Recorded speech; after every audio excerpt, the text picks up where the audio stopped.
with the latest. Good morning. Good morning. Texas, Kansas, Oklahoma could reach highs of 102 to 110 degrees this week. It's hot, and the extreme weather overloading electricity grids, all while putting a strain on human lives. You've got blackouts and inefficiencies that are weighing on firms like NRG Energy, which is based in Texas, Entergy with power production in the Deep South, and Exelon, all negative, you can see on your screen, month to date. And then you've got natural gas. It's a main energy source to power electricity in Texas and elsewhere. Prices are soaring more than 20% just in the past 2 weeks alone. And that's why the state-run power grid in Texas, ERCOT, asked customers to conserve power twice just last week alone, especially Bitcoin miners who use a lot of electricity to cool their servers. We need to understand that this is actually risking the ability of utilities to provide service. And in heat wave, that can be deadly.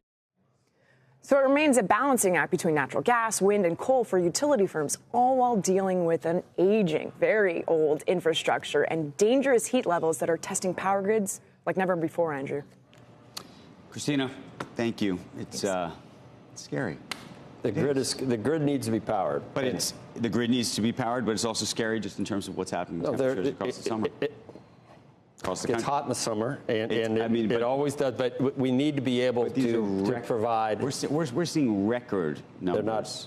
You can go back. The 30s were when most of the records were set for a lot of the heat waves back in the 30s. I think when you look across the globe, we can have a debate about it. We could have a debate about it. Meantime, we need the grid, and we need to power the grid, and we don't need you know what they had to do in Australia? They had to. There's no wholesale. They had to put price controls. There's rolling blackouts going to happen in Europe too. And people, that write in, I got an electric car, I just plug it in, and it's like, yeah, you plug it in. Do you have any idea where the grid comes from? There's an argument around Bitcoin, though, right? I guess. I mean, think about how much energy that takes. Do we need it? I don't know. Is it needed? No. I mean, this goes to the issue.